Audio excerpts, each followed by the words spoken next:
हरिओम. आज बुधवार 12 मार्च 2025. सद्गुरू ब्रह्मचैतन्य गोंदवलेकर महाराज आज आपल्याला प्रवचनातून सांगणार आहेत की प्रपंचात राम करता ही भावना ठेवावी. ऐकूया. परमात्मा हा आनंद रूप आहे. भगवंताचा आनंद हा उपाधिरहित आहे. भगवंताच्या हास्यमुखाचं ध्यान करावं. प्रत्येक गोष्टीत मनुष्य आनंद पाहत असतो. उकाड्यात वारा आला तर त्याला बरं वाटतं.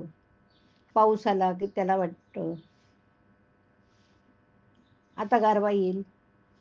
कोणत्याही तऱ्हेने काय मनुष्य आनंद साठवू पाहत असतो. मनुष्याला भूक लागेल तेव्हा तो जर अन्न खाईल तर त्याचं पोट भरेल आणि त्यापासून त्याला आनंदच होईल ना. परंतु त्याने विष खाल्लं तर त्याने आनंद नव्हता, मरण येईल. तसं आपलं होत आहे. आपण विषयातून आनंद घेऊ पाहतो आणि तो बाधक होतोय. एखाद्या रोग्याला जर जंत झाले आणि त्याला जर खूप खायला घातलं तर तो शरीराला पोषक न ठरता त्याचे जंतच वाढणार.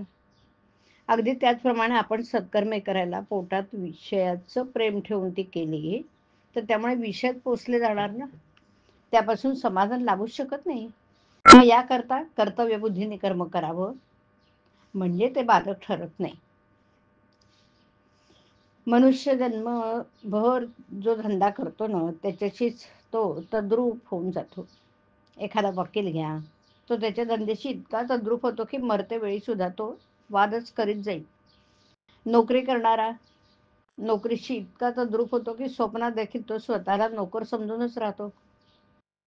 कर्म कसं करावं तर त्याच्यातून वेगळे राहून लग्नाचा सोहळा भोगावा, लाडू खावेत, परंतु ते दुसऱ्याचे आहेत असं समजून, आपल्या मुलीचे किंवा मुलाचे नाहीत असं मानून.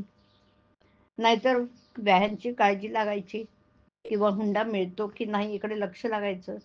त्यामुळे तापच निर्माण होईल. कर्माशिवाय कोणालाच राहता येत नाही हे खरंय. एखाद्याला शिक्षा द्यायची म्हणून अगदी हलायचं नाही. पापडी, हात, पाय काहीही हलवता कामा नये असं सांगितलं तर ते जसं त्याला शक्य होणार नाही तसं काही ना काहीतरी कर्म हे होणारच. भगवंतानी अशी काही सांगड घालून दिली आहे की कर्म केल्याशिवाय गत्यंतरच नाही. परंतु मग ती कर्म राम करता ही भावना विसरून केली तर बाधक होतात. मरणापर्यंत माणूस पुढच्या जन्माची तयारी करीत राहतो.